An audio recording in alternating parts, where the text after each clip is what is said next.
سوال یہاں پہ یہ پیدا ہوتا ہے کہ عالمی حکومت ہم سب قائل ہے، دنیا نے بھی آج تسلیم کیا ہے کہ ایک منجی آنے والا ہے جو ہمیں اس ظلم و بربریت کی دلدل سے نجات دے گا۔ سوال یہاں پہ یہ ہے کہ اس عالمی حکومت کا قیام کیسے ہوگا؟ آیا امام زمان عجل اللہ تعالی فرج شریف اچانک ظہور کریں گے اور اعلان کریں گے کہ نئی دنیا والوں سنو، آج سے میری حکومت کا آغاز ہو چکا ہے؟ آیا ایسا ہے یا نہیں؟ امام زمانہ اپنے ظہور سے پہلے کسی نمائندے کو بھیجے گا کہ بھائی جاؤ فلان تاریخ کو فلان مہینے میں فلان جگہ پر آپ کا امام آنے والا ہے، تیار رہو؟ آیا ایسا ہے؟ پھر کیسے امام عدل کی حکومت قائم ہوگی؟ سوال واضح ہے۔ مومنین کرام، اصل مسئلہ یہاں پہ یہ ہے کہ ہم یہ درد دل بیان کر رہا ہوں، آج سے پتہ نہیں نہ جانے ہم کب سے، جب سے ہم نے ہوش سنبھالا ہے یہ سنتے آ رہے ہیں اور ہمیں سننے کی عادت پڑ گئی ہے، ہمیں سوچ سمجھ غور و فکر کی عادت نہیں ہے۔ ہم کبھی کتابیں نہیں اٹھاتے کیونکہ ہم کاپی پیسٹ لوگ ہیں، انفارچونیٹلی ایسا ہی ہے۔ کیوں؟ آپ کسی بھی کالج میں جاؤ، کسی بھی یونیورسٹیز میں آپ وزٹ کریں، کسی بھی رینڈملی کسی بچے سے پوچھ لے کہ بھائی شیعوں کی بات کر رہا ہوں، دوسروں کی بات نہیں، آپ سے پوچھ لے کہ ان سے الہی حکومت ہم سب قائل ہے کہ امام زمان آئیں گے اور ایک الہی عالمی حکومت قائم کریں گے، وہ کیسے قائم کریں گے؟ امام کی حکومت کیا ہوگی؟ وہ یہی کہیں گے نہیں، امام جب آئیں گے تو عدل انصاف سے دنیا کو بھر دے گا، ظلم و زیادتی کا خاتمہ ہوگا، زکوٰۃ لینے والا کوئی نہیں ہوگا۔ ہاں، یہی جو امام جب آئیں گے یہی چیزیں ہم بچپن سے سنتے آ رہے ہیں، ٹھیک ہے بھائی امام آئیں گے، عدل انصاف سے بھر دیں گے، سب کچھ ہوگا، زمین و آسمان کے اللہ کی رحمت نزول ہوگی، ٹھیک ہے، لیکن قیام امام زمان کیسا ہوگا؟ یہ حکومت نافذ کیسے ہوگی؟ یہ حکومت اسٹیبلش کیسے ہوگا؟ سوال یہاں پہ یہ ہے۔ اس کے لیے کیا کرنا ہوگا؟ آپ کی کیا ذمہ داری ہوگی؟ میری کیا ذمہ داری ہوگی؟ اس امام زمان کے حکومت کے قیام کے لیے آپ اور میں کیا رول پلے کر سکتے ہیں؟ سوال یہاں پہ یہ ہے۔ ایک دم پھر آپ درود پڑھیں مولا محمد کی ذات پر۔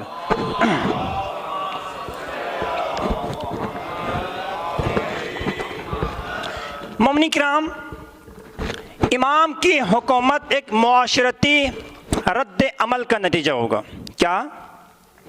ایک معاشرتی رد عمل، ایک ری ایکشن کے نتیجے میں امام کی حکومت آئے گی، ایک انقلاب آئے گا۔ آپ دنیا کے بڑے سے بڑے انقلاب کی ہسٹری اٹھا کے دیکھ لیں۔ دنیا کا پہلا انقلاب تھا یورپ کا، آپ تائید کریں گے، یورپ کا انقلاب علمی انقلاب تھا۔ کس طرح کا انقلاب تھا؟ علمی۔ 1000 سالہ دور جہالت کا خاتمہ کیا۔ کیسے؟ انسانوں کو، لوگوں کو جہالت میں رکھا ہوا تھا، ایک ایلیٹ کلاس، ایک اپر طبقہ، ایک مافیا ملک کے معیشت، ملک کے سیاست، ملک کے ایجوکیشن پر قابل 1000 سالہ دور جہالت، انسان تنگ آ چکے تھے۔ آخر کار غریب عوام اٹھے، آخر کار لوگوں کے جو جاہل افراد بیٹھے تھے اس طبقے سے تنگ آ چکے تھے، ایسی آواز بلند ہوئی، ایسی تحریک چلی کہ وقت کے طاقتور طبقہ، وقت کے مافیاز گھٹنے ٹیکنے پر مجبور کر دیا۔ آج یورپ میں علم و عرفان کے چرچا ہے۔ یہ دنیا کا پہلا انقلاب تھا، اس دور جاہلیت کے 1000 دور جہالت کو شکست دی تھی۔ یہ عام عوام نے تحریک چلائی تھی، عام عوام کے پاور کی وجہ سے ظالم حکمران گھٹنے ٹیکنے پر مجبور ہو گیا تھا۔ دنیا کا بڑا انقلاب جسے کالجز یونیورسٹیز میں آج پڑھائے جاتے ہیں کہ فرانس کا انقلاب دنیا کا بڑا انقلاب تھا. فرانس کا انقلاب حقیقت میں سیاسی اور معاشی انقلاب تھا، کیونکہ سیاست پر، ملکی سیاست پر، ملکی معیشت پر ایک طبقہ قابض تھا. غریب غریب تر ہوتا جا رہا تھا، امیر امیر تر ہوتا جا رہا تھا، مظلوم کی کوئی مدد کرنے والا نہیں تھا، کوئی فریاد رس نہیں تھا. اتنے میں غریب طبقہ اٹھے، اللہ اکبر، غریب طبقہ اٹھے، ایک عام مزدور کسان اٹھے، اس ظالم جابر متکبر حکمران کے طبقے کے خلاف آواز حق بلند کی، احتجاج کیا. لوگ مجبور ہو گئے، اس ظالم حکمران گھٹنے ٹیکنے پر مجبور ہے کہ عام عوام کے سامنے، یعنی دنیا کے بڑے سے بڑے انقلاب اٹھا کے دیکھ لے، سامراجیت کے خلاف آپ انقلاب اٹھا کے دیکھ لیں، کمیونسٹ انقلاب آپ اٹھا کے دیکھیں، کسانوں کا انقلاب تھا، کسان سامنے آئے تھے، کسان مزدور معاشرے میں، یعنی کہ جو پسا ہوا طبقہ تھا، جو وہ کمزور طبقہ، انہوں نے آواز حق بلند کی، احتجاج ریکارڈ کیا. ان کے احتجاج کے نتیجے میں ملک کے ظالم جابر حکمران نے گھٹنے ٹیکنے پر مجبور ہو گیا. قرآن بھی ہمیں یہی درس دے رہا ہے، وَنُرِيدُ أَن نَّمُنَّ عَلَى الَّذِينَ اسْتُضْعِفُوا فِي الْأَرْضِ وَنَجْعَلَهُمْ أَئِمَّةً وَنَجْعَلَهُمُ الْوَارِثِينَ. قرآن دعویٰ کر رہا ہے، اللہ ارشاد فرما رہا ہے کہ ہمارا یہ دعویٰ ہے، ہماری یہ خواہش ہے کہ زمین میں جو لوگ کمزور بنا دیا گیا ہے ان کا ہم وارث بنائیں، انہیں کے حکومت دے. مطلب یہ ہوا کہ بھائی انقلاب آئے گا، امام زمان عجل اللہ تعالی فرج شریف کی حکومت، ایک کمزور طبقہ جب آواز حق بلند کریں گے، دنیا کے اندر جب ایک آواز بلند ہوگی یکجہاں ہو کر، جب دنیا یک زبان ہو کر یہ نعرہ بلند کرے گی کہ عالمی سطح پر تمام کے تمام غریب، تمام کے تمام پسا ہوا طبقہ مل کر جب یہ آواز بلند کرے گی یک زبان ہو کر، یا امام المنتظر، اس نعرے پر جس دن اسلامی دنیا کے بلکہ پوری دنیا کے انسانیت اس نعرے پر کمٹمنٹ کرے گی، اسی دن امام زمانہ کی حکومت کا آغاز ہو جائے گا. درود پڑھیں مولا محمد کی ذات پر. امام زمانہ کی حکومت ایک معاشرتی ریئیکشن ہے. آپ اور مجھے بیدار ہونا ہوگا. کوئی غیر کی طاقت نہیں ہے، بلکہ آپ اور میری طاقت، جو ہم پسے ہوئے طبقے ہیں، جو ہم کمزور جسے کیا گیا ہے، وہی طبقہ امام کی حکومت کے پہلا زینہ بنے گا. کلیئر ہے میری گفتگو؟ درود پڑھیں مولا محمد کی ذات پر. ایک سوال یہاں پہ یہ ہے کہ امام زمان کی حکومت کا سٹرکچر کیسا ہوگا؟ سوال سمجھ رہے ہیں؟ امام زمان عجل اللہ تعالی فرج شریف کا حکومت کا انداز کیسا ہوگا؟ کس طرح کی حکومت ہوگی؟ اگر آپ سننا چاہتے ہیں تو مل کے سوال پڑھیں مولا محمد کی ذات پر. امام صادق صلوات اللہ علیہ وسلم ارشاد فرماتے ہیں، جب ہمارا 12واں ظہور کرے گا، جب ہمارا مہدی ظہور کرے گا، دنیا کے اندر ایسی حکومت قائم کریں گے جس طرح ہمارے جد علی ابن ابی طالب نے دنیا پہ حکومت کی ہے. علی نے کیسے حکومت کی ہے؟ علی کے حکومت کرنے کا انداز کیا تھا؟ سننا چاہتے ہیں علی کی حکومت کا انداز کیا تھا؟ علی کے حکومت کرنے کے انداز کو سمجھو گے تمہیں مہدی کی حکومت کرنے کے انداز سمجھ میں آ جائے گا. دنیا کے اندر آپ جانتے ہیں، آپ بور تو نہیں ہو رہے، دنیا کے اندر ہر ایک کا یہی دعویٰ ہے، ظالم سے ظالم ڈکٹیٹر کا یہی دعویٰ ہے کہ بھئی ہر کسی کا یہی دعویٰ ہے کہ ہمارا دور حکومت اچھا ہے. Thank you. ہمارا دور حکومت کیا ہے؟ اچھا ہے. آپ ہر کسی کی دعویٰ ہے، نکسن سے لے کر، جانسن سے لے کر، فیڈرل کاسٹرو سے لے کر، معمر قذافی سے لے کر، یاسر عرفات سے لے کر، ایون خمینی بت شکن تک، دنیا کی ہر پاور کا یہی دعویٰ ہے کہ بھئی ہمارا دور حکومت اچھا تھا۔ اب کنفیوز مسئلہ تو ہے، اب فیصلہ کیسے کرے؟ آخر دنیا کو ایک آئیڈیل حکومت تو بتانی ہے کہ بھئی یہ آئیڈیل حکومت ہے جس کے مطابق تم نے حکومت کرنی ہے۔ ایک آئیڈیل حکومت ہونی چاہیے نہیں ہونی چاہیے؟ اب دنیا کنفیوز ہے، دنیا پریشان ہے۔ اب دنیا کے سوچنے والوں نے مل کے سوچا، فیصلہ کیا کہ انہوں نے یہ فیصلہ کیا کہ پوری دنیا سے تو ٹاپ سپر پاور، ٹاپ 25 ممالک میں سے 25 دانشوروں کو بلایا گیا۔ کتنے ہیں؟ 25۔ دنیا کے ٹاپ ممالک کے ہر 25 ٹاپ ممالک سے 25 دانشوروں کو بلایا گیا۔ ان کو ایک اسائنمنٹ دی گئی، ایک ٹاسک دیا گیا، بھئی دنیا ہم فیصلہ کیسے کریں؟ ہر ایک کا دعویٰ یہی ہے، کوئی کہتا ہے کہ نکسن کا دور اچھا تھا، کوئی کہتا ہے کہ جانسن کا دور اچھا تھا، کوئی کچھ کہتا ہے، کچھ کہتا ہے۔ اب ہونا یہ چاہیے کہ ایک ایسی آئیڈیل حکومت دنیا کے اندر ہم نے بتانا ہے کہ بھائی اس ایسا نظام حکمران، نظام حکومت کا سٹرکچر دنیا کو دکھانا ہے، لہٰذا تم لوگوں نے مل کر مکمل طور پر تحقیقات کر کے ہمیں رپورٹ پیش کرنی ہے۔ اب کیا ہوا؟ 25 دانشور مل بیٹھے۔ آج بھی آپ دیکھیں، عالمی عدالت میں بھی آپ دیکھیں، ہم عالمی عدالت میں کیا جائیں، پاکستان کی عدالت میں آپ دیکھیں، جب کوئی فیصلہ آتا ہے سپریم کورٹ آف پاکستان سے تو 7 ججز پر مشتمل، 5 ججز پر مشتمل، کبھی فل بینچ فیصلہ کرتے ہیں، ایسا ہی ہے۔ تو کوئی نہ کوئی فیصلے سے اختلاف کرتا ہے، ایسا ہی نا؟ کوئی نہ کوئی جج اپنا ایک الگ نوٹ لکھتا ہے کہ بھئی میں اس فیصلے سے ایگری نہیں کرتا۔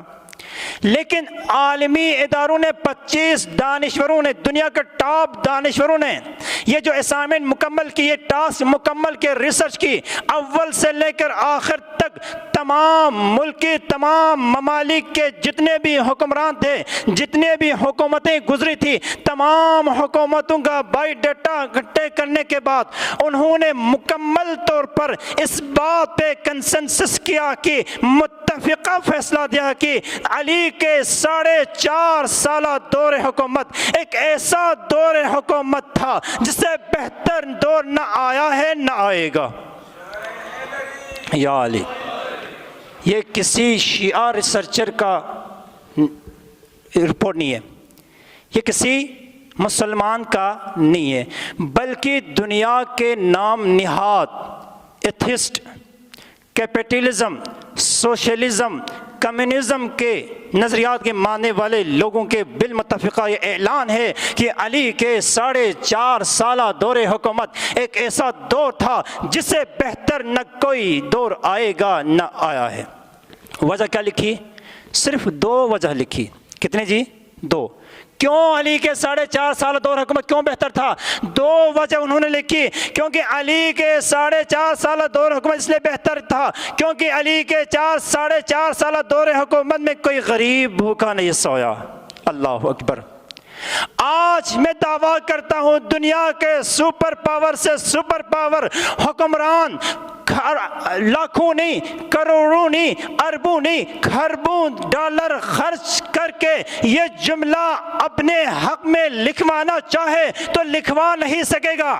جو جملہ علی کے حق میں دنیا لکھے گئے، کہا کہ علی کے 4.5 سالہ دور حکومت میں کوئی غریب بھوکا نہیں سویا۔ اللہ اکبر۔ دوسری وجہ کیا لکھی؟ کہا کہ علی کے 4.5 سالہ دور حکومت میں کسی چور نے چوری نہیں کی۔ اللہ اکبر۔ کسی چور نے چوری نہیں کی۔ آپ آزاد ہے، دنیا والے آزاد ہے، دنیا والوں کا بھی پیغام ہے، جس دور کو تم بہتر سمجھتے ہو تحقیق کیجئے گا، سرچ کیجئے گا کہ ان کے دور حکومت میں کتنے چور پکڑے گئے، پہلے والوں کے دور میں کتنے ہاتھ کٹے، دوسرے کے دور میں کتنے ہاتھ کٹے، تیسرے کے دور میں کتنے ہاتھ کٹے۔ اللہ اکبر. آپ کو سمجھ میں آ جائے گا علی کے 4.5 سالہ دور حکومت میں کسی چور نے چوری نہیں کی، اس وجہ سے کیونکہ حکمران چور نہیں تھا. اس سے یہ ثابت ہوا کہ جب ملک کا حکمران چور نہ ہوگا نیچے کوئی چوری نہیں کر سکے گا. اگر ملک کے اندر رعایا میں اگر آپ کے کابینہ میں کوئی چوری کرتا ہے، یہ اس بات کی دلیل ہے کہ آپ کا لیڈر چور ہے. ایسا ہے یا نہیں ہے؟ درود پڑھیں محمد آل محمد کی ذات پر. بس آخری ناظرین کرام، آپ اور میرا کیا کردار ہوگا امام زمانہ کی حکومت میں؟ میں نے پہلے بھی عرض کی، آدم سے لے کر خاتم تک ہر نبی کو یہ کہا گیا تھا کہ الہی عالمی حکومت کے لیے انسانوں کو تیار کرنا ہے. ہر نبی نے کوشش کی انسانیت کو تیار کرے اس الہی اور ابدی اور عالمی حکومت کے لیے. ہر الہی نمائندے کے خلاف باطل حکمران برسر پیکار رہے. آدم انسانیت کی ذہنی تربیت کرتے رہے، ابلیس اس کے مقابلے میں برسر پیکار رہا. یوسف انسانیت کی ذہنی تربیت کرتے رہے، فکری تربیت کرتے رہے، نظریاتی تربیت کرتے رہے. بادشاہ میس خدائی کا دعویٰ کرتا رہا، نمرود خدائی کا دعویٰ کرتا رہا، ابراہیم ذہن کی تربیت کرتے رہے، فرعون خدائی کا دعویٰ کرتا رہا، موسیٰ ذہن کی تربیت کرتے رہے. یہ ذہنی تربیت کا سلسلہ مصطفیٰ تک پہنچا تو جو ہے یہ ذہنی تربیت کا سلسلہ مصطفیٰ تک پہنچا. سرکار رسالت مابل ذہنوں کی تربیت کی، اس کے بعد مرکز امامت کی طرف ہدایت فرمائی. اس کے بعد علی مرتضیٰ علیہ السلام نے انسانوں کی ذہنی تربیت کی، اور ہر معصوم امام نے انسانوں کو بیدار کیا، انسانوں کو شعور دلایا اس الہی ابدی حکومت کے لیے. اور یہ ذہنی تربیت کا سلسلہ آج بھی جاری ہے. جس دن انسانیت اس قابل ہو جائے گی، جس دن انسان بیدار ہو جائے گا، جس دن انسان اس قابل ہو جائے گا کہ وہ ولی حق کی حکومت کو قبول کرے، تو ولی اعظم ظہور فرمائیں گے، ولی اعظم ظہور فرمائیں گے. لیکن ہمیں اور آپ کو اس الہی حکومت کے لیے تیار کرنا ہوگا. ہمیں تیاری کرنی اس الہی نظام کے لیے، اس الہی حکمران کے لیے. ہم نے امام کو بلانا ہے، امام نے نہیں آنا. ہم نے امام کو بلانا ہے اور ہم نے تیاری کرنی ہے. جس دن الہی حکومت کے قیام کے لیے پوری دنیا یک زبان ہو کر اس نعرے پر کنسنسس کرے گا، اور انشاءاللہ وہ مہدی کا ظہور ہوگا اور امام زمانہ کی الہی حکومت کا آغاز ہوگا. انہی جملوں کے ساتھ خدا کی بارگاہ میں دعا کرتے ہیں. دعائے افتتاح کا ایک جملہ ہے. ایام شعبان، رمضان بھی آ رہے، خود بھی پڑھیے گا، میں بھی پڑھتا ہوں انشاءاللہ. ایک دعا ہے، اللہم انا نرغب الیک فی دولت کریمہ تعز بها الاسلام واہلا تذل بها النفاق واہلا. پروردگارہ ہم ایک ایسی حکومت سے مشرف فرما جس میں اسلام کا بول بالا ہو، کفر کا منہ کالا ہو. پروردگار اس الہی حکومت کے لیے ہمیں زمینہ سازی کرنے کی توفیق عنایت فرمائے. پروردگار اس الہی حکومت سے ہمیں مشرف فرما.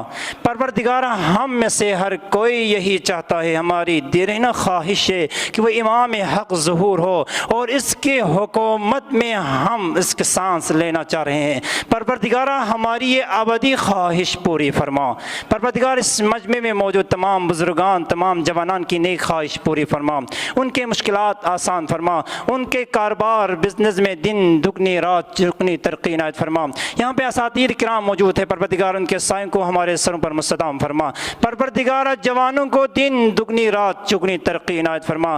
ہم سب کو محمد و آل محمد کے ذوات اقدس سے فیض حاصل کرنے کی توفیق عنایت فرما. نہج البلاغہ جیسی عظیم کتاب، نہج البلاغہ جیسی صحیفہ کاملہ جیسی قرآن جیسی عظیم کتاب سے متمسک رہ کر ہمیں روحانی غذا حاصل کرنے کی توفیق عنایت فرمائے۔